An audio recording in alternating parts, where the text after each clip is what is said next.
Et bonjour à tous, bienvenue sur la chaîne de Callistas to the Moon. Aujourd'hui, nous sommes le 1er mars 2023. Le Bitcoin vient de clôturer son mois de février, vous le voyez ici, aux environs des 61 200 $. Après un rallye constant entre fin 2022 et aujourd'hui, vous le voyez, de 318% de hausse, avec un plus haut qui a été atteint la semaine dernière aux environs, vous le voyez, des 64 400 $. Pour rappel, le plus haut historique sur le Bitcoin est situé aux environs des 69 400 $. Il nous manque, pour atteindre ce niveau, environ 12%. Et bien entendu, l'inquiétude commence à se faire ressentir sur les différents chats Telegram et Discord, évidemment, avec Kali, une petite vidéo, vu que ça sent la correction. Vous commencez peut-être à craquer mentalement. Faut-il évidemment céder à la tentation de vendre tout ou partie de ces positions? Petit sondage également du jour. Vous êtes globalement très confiant, inquiet, très inquiet, réalisé ce matin à 8h. Il est 8h56 au moment où j'enregistre la vidéo. Et vous le voyez, globalement, vous êtes 52% confiants, 19% très confiants, donc ça fait à peu près 70% de personnes plutôt confiants et 30% de personnes plutôt inquiètes. Les amis, évidemment, n'oubliez pas de liker la vidéo, de vous abonner, de mettre également un petit commentaire pour le référencement. On va faire évidemment un point aujourd'hui sur les graphiques, que ce soit sur le Bitcoin, mais également sur les crypto-monnaies plutôt prometteuses avec un Litecoin qui explose directement to the moon. On va faire un point évidemment sur ces potentielles pépites dans la vidéo YouTube.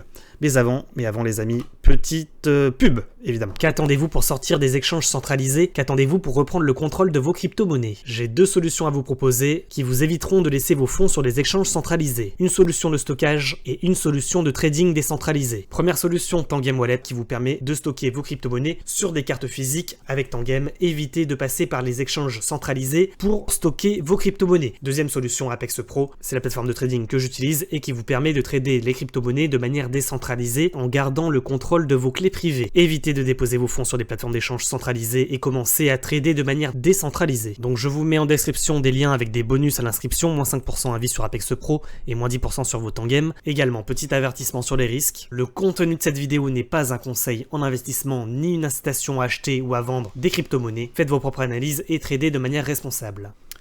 Donc les amis, on reprend sur les graphiques. Un Bitcoin, pour rappel, on avait tracé une trend. Vous voyez, depuis le 1er décembre 2017, ATH de 2017, en alignant les deux plus hauts de mars 2021 et de novembre 2021, et pour rappel, ça nous envoie une target à plus de 100 000 $ sur le Bitcoin. Est-ce impossible? Est-ce improbable? Pour information, si on devait aller chercher ce niveau, ça serait une hausse de 70% encore sur le Bitcoin. Ça nous ferait passer effectivement de 61 500 $ à 100 000 $, soit effectivement un petit pourcentage de hausse en comparaison avec les 300% qu'il a réalisé en un an et demi. Au niveau peut-être des graphiques un peu plus court-termistes, enfin déjà en vue en vue mensuelle, on voit bien ce rounding bottom. Magnifique, rounding bottom, pour information, on avait déjà parlé plusieurs fois sur la chaîne des différents rounding bottom qu'on a réalisés pour poursuivre la hausse. On en avait un ici, le rounding bottom. On en avait un ensuite ici, rounding bottom, breakout du niveau. On en avait un ici, évidemment, aux environs des 48 000. Rounding bottom, on casse, on va chercher le prochain rounding bottom. Et vous le voyez comme ça, au fur et à mesure, on monte en faisant des magnifiques rounding bottom qui sont des figures chartistes de continuation de la hausse. Ça, c'est pour la vue hebdomadaire. Donc, prochaine ligne de coup de rounding bottom, c'est l'ATH. C'est environ situé à 69 000 $, vous avez bien entendu. Au niveau des graphiques plus court terme sur BTC, en vue hebdo, même en vue journalier, je vous ai parlé sur Telegram d'une figure qui est quand même, il faut le dire, assez inquiétante. C'est une figure chartiste qui s'appelle un biseau d'élargissement ascendant et qui est une figure chartiste de retournement potentiellement baissier sur le Bitcoin. Est-ce que je pourrais vous trouver, j'ai pas préparé, dommage, il est quelle heure là? Il est 9h. Avant d'aller au travail, je vous prépare une petite vidéo YouTube. Est-ce que je peux vous trouver cette petite figure chartiste pour qu'on fasse le point en vidéo? Je vais vous trouver ça. Une seconde. Le manque de préparation du youtubeur français. Est-ce que j'ai ça? Trader les biseaux d'élargissement. Voilà les amis, on y est. Pas de panique. Alors évidemment, ça fait partie de mon livre de trading qui n'est pas du tout finalisé, qui est en version bêta, je tiens à le préciser. Donc, c'est une figure qui nous emmène effectivement, qui nous fait monter dans une sorte, entre une résistance ascendante, entre un support ascendant et une résistance ascendante. Figure de retournement avec un objectif théorique sur la base du biseau. Suite à rejet en haut de biseau avec, vous le voyez, une stratégie de trading en short. Sur fausse cassure du haut de biseau, double top réintégration ici. Stop loss au-dessus du dernier plus haut. Donc on est dans cette configuration. Invalidation de la figure si le cours ne réintègre pas suite à cassure du haut de biseau la figure pour retomber. Donc la figure serait à ce moment-là invalidée. Et je dis que les biseaux d'élargissement sont très intéressants à la condition de short en haut sur résistance ascendante et dont long en bas sur support descendant. Plus la figure est inclinée, plus elle est performante. Et effectivement, invalidation encore une fois si le cours réintègre la figure suite à la cassure du haut de biseau. Qu'est-ce que ça veut dire? On va résumer sur BTC. Il y a de bonnes probabilités que quand on a ce genre de figure, on casse par le haut, qu'on fasse un double top pour réintégrer. Invalidation de la figure, ça nous ferait des tops entre 64 et l'ATH 69. Ça invaliderait évidemment la figure. Enfin, ça validerait plutôt la figure si on devait faire ce type de move. Double top réintégration. Et du coup, bon potentiel pour prendre potentiellement un short sur fake out, fake cassure du haut de biseau. Short. Prise de short. Possibilité. Deuxième possibilité, c'est cassure du haut de biseau pour potentiellement faire double top également, mais ne pas réintégrer, reprendre de l'élan et aller targeter les plus hauts historiques. Parce que même le double top en réalité pourrait toucher les plus hauts historiques avant de retomber. On pourrait faire des moves comme ça également. Pas impossible. Ça nous ferait traîner ça jusqu'au 20 mars, ce qui est pas impossible, évidemment. Donc ça pourrait également faire quelque chose comme ça. Les doubles tops, c'est ça la difficulté, c'est de déterminer à quel endroit seront les tops. Peut-être qu'il faudrait tracer une trend plus court-termiste. On va checker ça ensemble. Là, ça serait à mon avis un niveau à ne pas réintégrer, ça. Sous peine de dump. Ici. Tac. Ok. Et si on aligne plus haut, est-ce qu'on n'aurait pas une petite résistance ascendante? Ouais, on l'a. Alors, je fais ça un petit peu, vous voyez, comme ça c'est pas grave, au moins comme ça vous voyez comment potentiellement on pourrait déterminer les targets. On pourrait faire des moves comme ça, vous voyez, avant potentiellement de réintégrer et de dump. En Bart Simpson, pas inenvisageable ce scénario, d'aller chercher en fait la résistance ascendante, peut-être de breakout même le haut de biseau du coup, en vue journée, pour aller chercher toujours des plus hauts que les précédents, montrer peut-être un essoufflement de la hausse, avec, vous savez, des cours qui font comme ça, avant de tomber. Donc on aurait cette configuration ici. Là, il faudrait espérer à ce moment-là que, si on retombe, ce support résiste pour mieux repartir. Parce que si ça résiste pas, c'est ce qu'on a vu un peu plus tôt avec le livre sur le trading que je vous ai montré. Ce serait évidemment un mauvais signal. Pour le moment, il y a rejet, mais c'est, j'ai envie de dire, plutôt une consolidation, plutôt qu'un vrai rejet baissier. D'autant qu'on n'a pas fait le double top. On a fait petit fake out ici, petite correction, petite consolidation, qui n'est pas forcément hyper inquiétant. Puisque s'il y avait eu forte correction, il serait tombé, à mon avis, plus fort et plus rapidement. Il vous aurait pas laissé le temps de sortir à 61 500 $. Donc on va résumer, potentiellement on pourrait breakout ce niveau dans les heures et les jours à venir pour aller chercher les targets comme ça, peut-être consolider entre résistance ascendante et support ascendant, s'en servir ensuite de cette résistance comme support ici, pour mieux soit breakout le niveau de ligne de coup de rounding bottom et aller chercher un nouveau plus haut historique, soit réintégrer la figure et retomber. Là j'anticipe énormément parce que pour le moment on n'a même pas cassé encore la structure par le haut. Mais chartistement, il y a de bonnes probabilités que ça se passe comme ça. Même si évidemment le scénario de on se fait rejeter en double top comme ça est quand même assez probable aussi. Hein. Premier top, on va chercher le double top, on n'arrive pas à casser les plus hauts. Et ensuite on casse le double top pour réintégrer. C'est également une possibilité technique.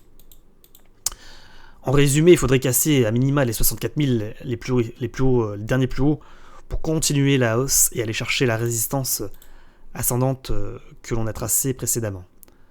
Voilà, j'espère avoir été complet sur le Bitcoin. Peut-être également regarder ce qui s'était passé en 2021.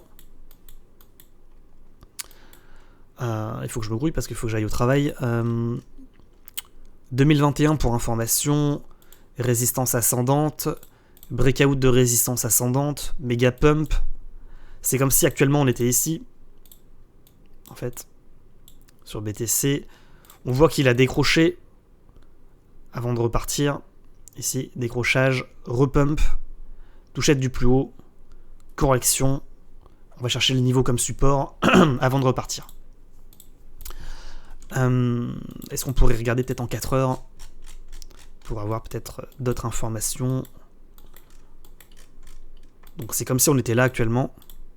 Ici. Donc il a fait une cassure du dernier plus bas ici. Mèche. Réintégration en force acheteuse. Et donc, vous voyez, plus haut ici. Il va chercher le plus haut, un peu plus haut que le précédent ici. Il redump, il revient chercher les stop loss au niveau des derniers plus bas. Donc il fait une double mèche. Une première ici et une seconde ici. Avant de breakout la résistance ascendante comme ça. Et aller chercher la dernière mèche, voire plus haut même. Et retomber. Et corriger ensuite. Au niveau peut-être d'un... Est-ce qu'on n'aurait pas un rounding bottom qu'on aurait potentiellement cassé? Vous voyez là, ATH de 2021, dernier plus haut. C'est un peu la même configuration qu'actuellement. Et donc, vous voyez, c'est comme si on était là actuellement. Hein, je répète. On va chercher l'ATH, on break out l'ATH, on mèche ici, avant de réintégrer, de fake out en fait, la cassure de ligne de coup de rounding bottom, et corriger, fortement. Hein. C'est une petite correction assez sympa hein, pour short, d'environ 14%. Bon, ça reste raisonnable. Et ensuite on le fait en deux temps. Hein.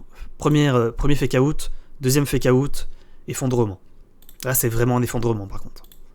Tac. La perte de confiance dans la possibilité que BTC breakout réellement et confirme réellement la cassure de ligne de coup de rounding bottom. Perte de confiance, en plus cassure du support ici, ascendant ici. Et ça c'est gros signal de vente, c'est reprise de baisse. Donc voilà, c'est juste pour pouvoir anticiper. Donc on va résumer. On a un rounding bottom qui est similaire, on a un mouvement qui est similaire. Ça nous ferait aller chercher la ligne de coup de rounding bottom pour le fake out avant de retomber. Donc on va regarder ça. Ça nous enverrait comme ça. Potentiellement... tac. Ouais, ça pourrait nous faire breakout. Vous voyez, on va chercher la résistance ici. On se fait rejeter. On revient chercher ici, la résistance qui devient support. Alors désolé, la vidéo elle prend un peu plus de temps que prévu, il faut que je bouge en plus. Tac, on double tape, on la valide comme support ici. On va faire un plus haut que le précédent. On va toucher pratiquement, vous voyez, potentiellement les 74 000 $. Et là, gros signal de vente, on l'a expliqué, sur la réintégration. Ça, c'est signal de vente, puisque en fait, ça montre un essoufflement de la force acheteuse. On n'arrive pas à chercher un plus haut que le précédent et s'envoler en mode rallye, pour aller chercher potentiellement les 100 000 $. On réintègre la résistance cassée qui servait alors de support, ici. Et là, signal de vente, retournement de tendance. Et on valide ensuite le biseau. Biseau d'élargissement ascendant. Donc attention à ce scénario, parce que c'est exactement ce que je vous expliquais un peu plus tôt. Ça serait du coup un double top plus important ici. Avant de réintégrer, valider le biseau, casser le biseau par le bas, aller chercher la target. Target à potentiellement 30 000 $. Hein. Ça pourrait vraiment, en cas de retournement de tendance, repartir fort dans l'autre sens. Donc attention à ce scénario. Encore une fois, je vais me répéter une dernière fois par rapport à la figure chartiste en biseau d'élargissement ascendant, avec double top ici, réintégration. Attention à ce scénario. Le truc, c'est que le double top, il pourrait avoir lieu, vous voyez, même jusqu'à 70, voire un petit peu au-dessus, avant de retomber. Donc, il reste potentiellement un peu de marge en termes de bull run, de target haussière. Mais attention, parce que entre ce niveau actuel et potentiellement les 74 000 $, il y a à peu près 20%. On commence à tirer sur l'élastique. Et on verra si à ce moment-là, sur la cassure de ligne de coup de rounding, on commence à marquer un essoufflement de la hausse et un manque d'acheteurs. On verra ça en temps réel, évidemment, dans les prochaines vidéos YouTube. 9h11, on a le temps de faire un point peut-être sur les alts. 16 minutes de vidéo, mais je pense qu'on a été complet comme ça. Ça permet de bien comprendre mon avis sur BTC et sur les éventualités. Ouh là là, j'avais pas vu. Ethereum qui a touché la target, ça c'est beau. Hein. On en avait parlé les amis, de cette target. C'est pas faute de l'avoir répété, d'avoir été toujours constant sur le potentiel d'Ethereum. J'ai parlé à de maintes reprises des 3550 $ environ, 3600 $ comme target haussière. Et vous voyez qu'on a atteint ce niveau hier sur Ethereum. Et on commence à se faire rejeter. C'est pratiquement chirurgical, j'ai envie de dire. Là, on a touché de manière chirurgicale pratiquement le niveau. Donc là, c'est pareil, ça ressemble à un biseau d'élargissement ascendant sur Ethereum. Figure chartiste de retournement, encore une fois, baissier. Donc attention les amis, à pas faire sur Ethereum le double top réintégration carotte. Voilà, c'est dit. Également, évidemment, sur Ethereum, je vous donne le scénario baissier de réintégration dans le biseau. Il y a évidemment un scénario haussier. Scénario haussier, c'est rounding bottom, correction, consolidation, ici, breakout du niveau, on va chercher la TH. Parce que l'objectif du rounding bottom comme ça, c'est la TH. C'est le plus haut historique sur Ethereum. Ça nous envoie à la TH. D'accord. Donc il y a deux grosses possibilités. Ce que je veux dire, c'est que le niveau des 3500, 3600 $ sur Ethereum est potentiellement un niveau pivot. Un pivot chartiste. Voilà. Donc également cette résistance ascendante. Peut-être qu'il faut la mettre comme ça. Tac. Ok. Donc voilà, je pense avoir été clair sur Ethereum. Point pivot à 3550 $. Niveau à ne pas réintégrer à environ 3150. BNB. On va passer moins de temps sur le reste des altcoins. BNB en breakout. Target potentiel, la clôture, voire le dernier plus haut pour former le rounding bottom. Le prochain rounding bottom. Ici, à 454 $. Dog, breakout de niveau dont on a parlé dans la dernière vidéo YouTube. 45%. On l'avait dit et redit sur Dog. On avait dit résistance horizontale en vue semaine. À force de la marteler, le breakout, la cassure de ce niveau sera un niveau de breakout sur Dog. Avec potentiel explosif. Voilà, ça n'a pas loupé, il a pris 45% dans la foulée. Le Ada Cardano qui va chercher sa résistance ascendante. Voilà, tout simplement, il touche la target. Matic, il n'arrive pas à breakout, par contre, lui, sa résistance ascendante. Le DOT, pas de cassure du dernier plus haut et de ligne de coup de rounding. À 9.59 environ, 9.6. TRX, qui touche les plus hauts historiques, enfin pas les plus hauts historiques, mais les dernières clôtures ici, à 0,144, c'est le niveau également de résistance majeure, donc attention sur les marchés, on est vraiment sur les plus hauts. Sur Shiba Inu, target qui était ici, on voit qu'on l'a touché, on commence à mécher. Pareil, on avait parlé de ce niveau de breakout sur Shiba Inu, c'est pas faute de l'avoir dit dans la dernière vidéo YouTube. Breakout du niveau sur SHIB, explosion de 44% également. Ça mérite évidemment des clap-clap dans le chat. Le Litecoin, qu'on avait donné également comme étant une potentielle pépite, sur cassure confirmée de ce niveau, des 72 $. Il a pris 20% dans la foulée, et il tente le breakout maintenant de résistance majeure qu'on avait donné à 77 $. Et vous voyez qu'il est dans le méga pump, il est dans une forte volatilité, en train de casser des niveaux historiques, et potentiellement il pourrait reproduire ce qu'il avait fait en 2020, suite à cassure de MM100 en vue semaine. Ici. Ici. Ici. Ok, on en a déjà parlé, on l'avait donné en pépite, maintenant c'est fait, c'est validé. Avax, rien à signaler. Le Apex, rien à signaler, toujours en trading range. Sur cassure de milieu de range, potentiellement, il pourrait retourner en bas de range. Solana, breakout du triangle, on l'avait mis également en pépite, quand on était ici, pour rappel, sur support. Cassure du triangle de compression par le haut. Rallye de 37%. Touchette de la target, vous voyez, j'ai pas triché, j'ai pas touché mes niveaux. On avait parlé de cette target à 139 $, il vient de toucher le niveau, et vous voyez que maintenant, ce qui se joue sur Solana, c'est rounding bottom, breakout de niveau pour aller chercher les targets. Attention quand on a des rounding bottom comme ça, parce qu'en général, on fait out le niveau. Ce que je viens d'expliquer sur BTC, on fait out. Pour mécher, réintégrer, ils prennent les profits sur ce type de mouvement. Pour acheter ici, former la anse. Rounding bottom, tasse avec anse pour mieux repartir. Ils le font en général en 2 temps. Donc attention, on commence à arriver sur des résistances de ligne de coup de rounding bottom. Donc je pense avoir été clair, attention, on arrive sur potentiellement des niveaux de rejet. Sur Chainlink, rounding bottom, vous voyez que lui il a cassé le niveau et la pullback, c'est également une possibilité de cassure, pullback pour repartir. Bon, maintenant, si BTC dump, il sera évidemment emporté, le Chainlink.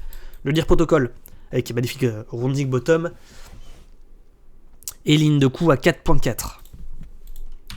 Bitchain, cassure de résistance ascendante, cassure pullback, il essaie de pump. Le Atom, qu'on avait mis en potentiel pépite, sur la réintégration de ce niveau, la cassure du dernier plus haut à 12 $. Je le dis, Atom n'a pas validé encore. Voilà. Donc si on cherche potentiellement une pépite, Atom pourrait en faire partie. Voilà. GLD, rien à signaler. Le Bitcoin Cash qu'on avait mis également en pépite qui casse les résistances majeures en vue semaine. C'est beau. Le CRV qui a hésité à breakout son triangle en vue semaine par le haut, il a fake out. Il a fait un mouvement de pump and dump d'environ 17%. Donc ça pique sur CRV, il faut avoir les nerfs solides. Volatilité importante. Le 1 inch en pépite potentielle, le 1 inch également. Avec cette MM100 qui s'approche. Cette cassure potentiellement de résistance ascendante en vue semaine ici, c'est pas de la petite résistance. Breakout de ce niveau, c'est comme Dog ou Shiba Inu. Vous êtes prévenus, c'est pépite numéro 1, j'ai envie de dire pour le moment sur 1 inch. Je le mets en numéro 1 pour le moment, de ce que j'ai vu. Le Sushi, il a, attention, vous voyez, Sushi, breakout de niveau, pump and dump, pump de 34%, redump dans l'autre sens de 30%. Donc là, c'est pareil, c'est des shitcoins à la con. Ça fait des mouvements de barjo, donc attention à vos portefeuilles évidemment. Le trading comporte des risques. Le YFI, magnifique triangle de compression, niveau de résistance et de breakout de haut triangle à 9200 $ environ. Vous êtes également prévenus sur le YFI. Pour le moment, ça fait out. IDEX, on l'avait mis en potentiel pépite sur cassure confirmée des 0,064. C'est pareil, il a cassé le niveau, il a pump de 30, il est retombé dans l'autre sens en dump de 26% pour siphonner tous les stop loss et mieux repartir. Voilà ce que je vois sur IDEX. Et c'est pareil évidemment sur LTC et tout le reste. Ils ont fait des pump and dump avant de confirmer les breakouts. Theta qu'on avait mis en pépite qui a évidemment performé, le Uni également, le FLM qu'on avait mis en pépite dans la dernière vidéo YouTube, qui n'a pas encore tout à fait performé, vous le voyez, mais qui break, qui a déjà pris environ 10%, mais lui c'est pareil, il a fait un pump and dump, ici, pour siphonnage de stop sur 15%. Donc c'est des cryptos qu'il faut maintenir en spot, entre guillemets. Si vous mettez des stop loss, vous voyez qu'ils peuvent faire des mouvements de 15% dans le sens opposé pour venir chercher les stop loss. Donc évidemment que Donc ils savent faire pour siphonner les stops. Hein. Donc breakout de niveau sur BAT, Basic Attention à 0,27. Breakout de niveau, c'est potentiel pépite avec croisement de MM100. C'est pour moi comme le 1 inch dans le top 3 hein, des pépites potentielles. Le FLM aussi, on le voit dans le top 3 des pépites. Le XEM qui tente également le breakout, le TFOL qui a déjà validé. Le CHZ Chiliz qui est pareil à valider, qu'on avait mis en pépite dans la dernière vidéo YouTube. Le Syscoin, le rare, qui pour le moment se fait rejeter.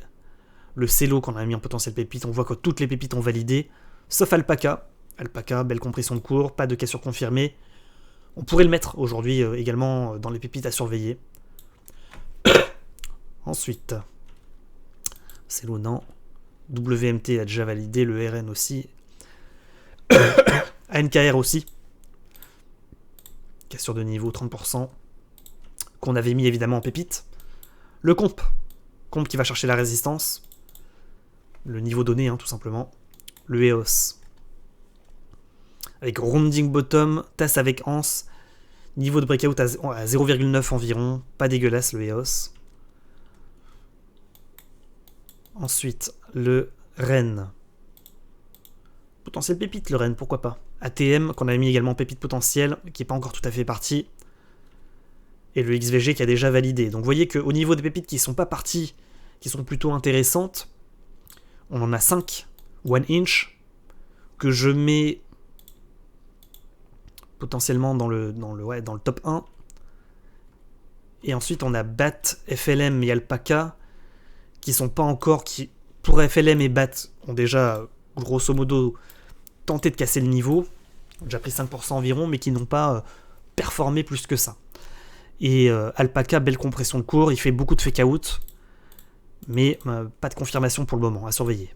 Donc voilà mon top 5 pour le moment, 1 inch, Basic Attention, FLM, Alpaca et ATM. Évidemment que le reste des cryptos qu'on a abordés sont également extrêmement intéressantes. Hein. Tant que le Bitcoin ne crache pas, tout ça est intéressant, mais je parle des cryptos qui n'ont pas fait de grosses performances, et donc il y a encore de la marge pour monter davantage. Le Neo qui est pas dégueulasse également, on va parler de quelques cryptos qu'on avait également détectés sur Twitch. D'ailleurs rejoignez-nous sur Twitch, hein, vous êtes évidemment les bienvenus pour du trading et de l'analyse technique en direct. Rejoignez-nous, vous avez le lien en description de la vidéo YouTube. On voit que sur Neo, il y a triple ou quadruple bottom ici en vue hebdo, et qu'on est grosso modo sous résistance ascendante. Vous voyez ? Donc c'est pas inintéressant le Neo, voilà, je tiens à dire. Le Sand, pareil, le Sand qu'on a mis potentiellement en pépite il y a 1 ou 2 jours sur Twitch TV, avec ce niveau potentiellement de breakout à 0,6. C'est pareil, le Sand, j'ai envie de le mettre avec les autres pépites qu'on a abordées un peu plus tôt. Le Troy, belle compression de cours, on voit que la cassure du niveau à 0,028 pourrait être intéressante. Donc le Troy, c'est potentiel pépite également. Le Troy, c'est des énormes pourcentages. C'est vraiment des shitcoins extrêmement volatiles lorsqu'il y a cassure du niveau. Donc à prendre avec parcimonie, hein, si vous voulez le tenter, et avec prudence. Le Wave, magnifique rounding bottom, niveau de breakout à 3.30 environ. Le Dent avec un magnifique biseau d'élargi, bullish mégaphone plutôt, avec un niveau de cours de breakout à 0,0019, qui n'est pas inintéressant. Le Croc, avec cassure de rounding bottom baissier, ligne de coup baissière, croisement de MM100, c'était potentiel effectivement intéressant sur la cassure confirmée, environ 15% déjà sur Croc. XLM, on l'avait dit, hein, sur la réintégration potentiellement, il pouvait performer 10%. Et puis je vais bientôt clôturer la vidéo les amis, il faut que j'aille au travail à 9h24. HST, le Harmony également. Croisement de MM100, c'est pas inintéressant. Le RVN, le Ravencoin, que je pourrais mettre en pépite aujourd'hui également, avec le niveau des 0,025 à ne pas réintégrer. Également le Harpa Chain avec ce magnifique double bottom ou rounding bottom, il fait beaucoup de fake out, le Harpa ici, mais pas inintéressant. Et voilà, les amis, je pense qu'on va s'arrêter là. Le Tama, toujours pas inintéressant, hein. Beau biseau descendant. Peut-être qu'il faudrait le prendre sur le dernier plus bas ici à 0,004 pour tenter le rebond et la cassure du biseau par le haut. Ah, j'ai du mal à m'arrêter hein, quand on voit tout ça. Le Lina, pareil, on avait parlé de ce Lina avec ce biseau descendant. La réintégration du niveau qui donnerait un signal d'achat.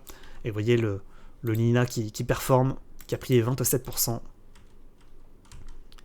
Le STMX avec niveau de breakout de ligne de coup de rounding bottom également, à 0,0098. Le Kutum également. Kutum, il n'a pas encore performé. Franchement, il est sur les niveaux. Faut croire dans la tête, je crois. Kutum, potentiel pépite également, je le dis. Et puis après, tout ça, c'est des cryptos qui sont vraiment au perché, qui galèrent un petit peu sur ligne de coup de rounding bottom. C'est pas forcément ce qu'on recherche. Et le RAD aussi. Donc RAD et Kutum, on pourrait les ajouter au potentiel pépite, selon moi. Donc les amis, c'est tout pour moi, je rends l'antenne. 30 minutes de vidéo, 9h25, clôture de la vidéo YouTube, évidemment, attention au Bitcoin, on va le répéter encore une fois, biseau d'élargissement, ascendance, future chartiste de retournement baissier, le temps est compté, on peut encore profiter potentiellement des crypto-monnaies, des crypto-pépites, mais attention à cette figure chartiste, et potentiellement au prochain rallye, avec double top réintégration qui sera potentiellement un niveau, un signal de vente. Donc attention quand même. Les amis, c'est tout pour moi, je rends l'antenne, je vous souhaite une excellente journée. N'oubliez pas de nous rejoindre sur Telegram, sur Discord, également de passer par les liens affiliés pour avoir des bonus sur Tangame ou sur Apex Pro, les deux plateformes partenaires de la chaîne. Et évidemment, n'oubliez pas également de mettre un petit commentaire pour le référencement et de me partager tout simplement vos prochaines crypto-pépites que j'analyserai avec grand plaisir. A très bientôt sur YouTube et sur Twitch, vous avez tous les liens dans la description de la vidéo. Ciao ciao.